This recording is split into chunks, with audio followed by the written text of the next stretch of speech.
So ay mga pre, isang mapagpalang araw sa inyong lahat at welcome back sa channel ko. So mga pre, for today's video, ang purpose ko ay magpakain lang sana ng aking mga molis.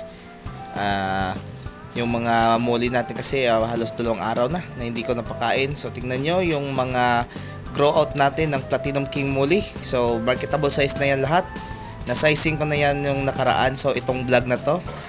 So, ito naman mga pre, yung mga breeder natin dyan nakatago. At dito yung mga fry ng Platinum King Moli. So, isa-sizing ko pa yan.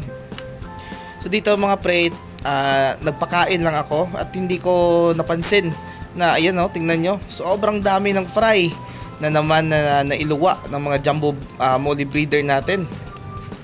So, dito, sobrang dami rin ng mga fry na na-stock ko dito. So, dito ko sila kinakondisyon sa maliit na tank. At dyan naman, yung mga grow out ng molis natin na i-market natin. At dito, yung mga ikalawang size ng mga moli natin na pinapalaki natin. So, medyo crowded na sila. Dahil dito sa aking pond ay meron ako ditong bigit kumulang nasa 50 to 60 pieces na jumbo ng mga molis. So, araw-araw, maraming mga fry na niluluwa yung mga breeder natin. So hindi ko pa muna ginagalaw. Ayan, tingnan nyo, dami ng mga fry, sobrang dami. Tingnan nyo, ayan o, lumalangoy. So siguro nasa 100 pieces na naman yung makukuha natin. So hindi ko muna ginagalaw kasi tirik na tirik pa yung araw. So nasa 2:30 ng hapon. So medyo mainit pa dito. So sandali, ipapakita ko sa inyo. So ayan, tingnan nyo. Hindi lang tayo magtatagal dito mga pre, baka umitim tayo.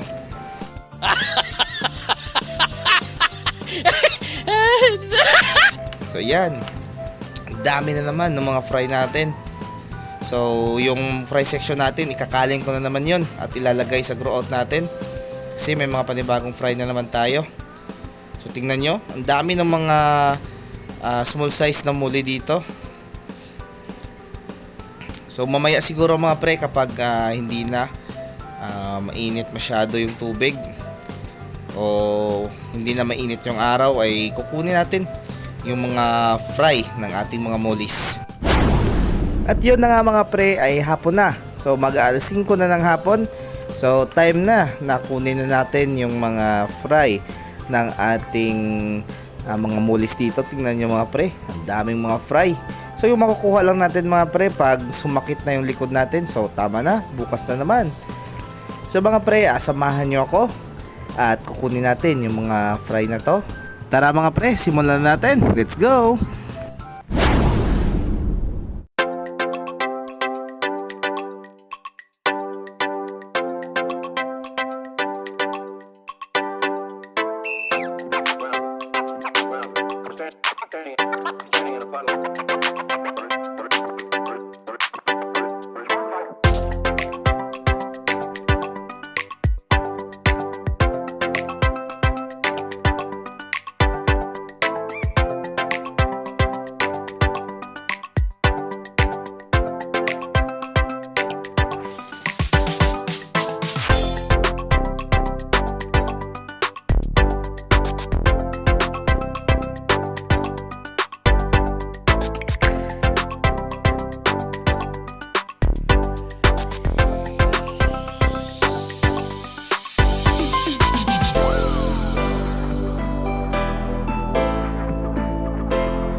So ayun mga pre, dahil medyo sumasakit na yung likod natin, so syempre dala na rin ng edad.